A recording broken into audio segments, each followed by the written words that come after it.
네, 다음은 강병원 최고위원의 발언이 있겠습니다. 국세 수입이 대폭 증가했다라는 보도가 나왔습니다.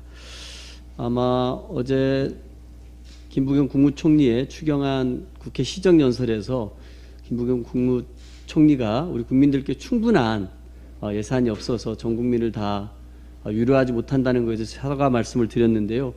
이제 그 얘기는 접어두셔도 될 것 같습니다. 이제 그 추경안이 국회로 넘어왔기 때문에 국회 심의 과정에서 아쉬웠던 부분들에 대해서 우리 국회에서 다양한 의견들, 창의적인 아이디어들을 모아서 추경안을 새롭게 만드는 것들을 저는 적극적으로 검토하고 시도하고 실현해야 한다고 생각합니다.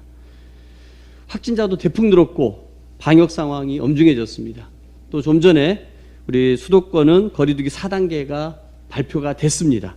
그렇기 때문에 2차 추경안에서는 더 심각해진 피해가 더 커질 소상공인에 대한 손실보상, 이들에 대한 피해보상, 지원에 대한 금액들이 대폭 증액되어야 한다고 생각합니다.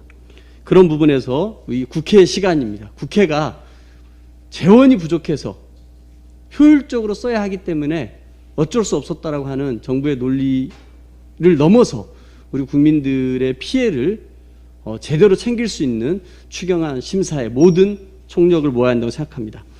하지만 내수 활성화 정책이고 국민 위로금 성격이었던 전국민 지원금에 대해서는 그 지급 시기에 대해서도 조금 고려할 필요가 있다고 생각합니다. 이제 더 이상 80%밖에 줄 수 없다. 돈이 부족해서 그렇다라는 그런 논란에서 벗어나서 전 국민을 주는 것으로 하고 이것을 하기 위한 다양한 방안들을 마련해야 합니다. 그 기준은 저는 정부가 빨리 마련해 줬으면 좋겠습니다. 정부가 거리두기 1단계 달성 등 명확한 기준을 제시하고 해당 기준에 도달하면 바로 집행하겠다라는 약속을 국민께 드리는 게 마땅하다고 생각합니다. 국회는 이제 국회 시간입니다.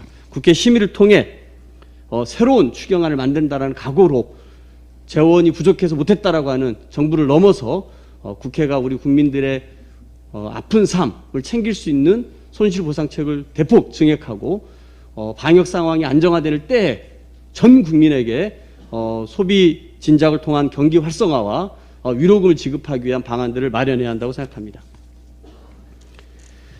장마 전선이 남부지방에 머무르면서 엄청난 폭우가 내렸습니다. 일부 지역에선 6개월 동안 내릴 비가 사흘 만에 쏟아졌습니다. 물폭탄이었습니다. 피해도 심각합니다. 전남에서만 682억 원의 피해액이 잠정 집계됐으며 인명피해도 사망자 3명에 이재민 1,200명을 넘겼습니다. 코로나19로 어려운 가운데 장마철 폭우 피해까지 겹쳐 국민 시름이 깊습니다. 정부에 이런 제안을 드리고 싶습니다. 남해안 지역을 특별 재난지역으로 지정해 줄 것을 촉구합니다. 중앙정부가 나서 지방정부와 함께 피해를 신속히 원상복구해야 합니다.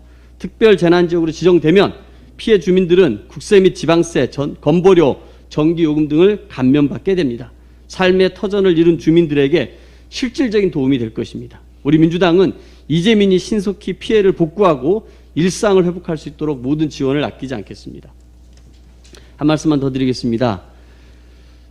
어떤 분이 이런 말씀하셨습니다. 원전 방사능 오염수 태평양 방류는 과거에 문제 삼지 않았고 정치적 차원에서 볼 문제도 아니다. 누구의 발언 같습니까? 일본 아베 전 총리일까요? 아니면 스가 총리의 말일까요? 이 둘도 아닙니다.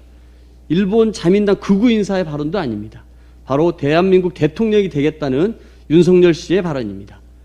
윤봉길 기념관에서 정치 참여를 선언한 사람이 자민당도 울고 갈 발언으로 윤봉길 의사에게 비수를 꽂는 행태가 놀랍습니다. 무엇보다 충격적인 것은 방사능 오염수 방류로 국민 여러분이 느끼는 실존적 위험과 불안은 진영에 따라 달라지는 정치 문제로 치부한다는 겁니다. 참 이 윤석열 씨의 어설픈 만용과 안일한 현실 인식의 통탄입니다.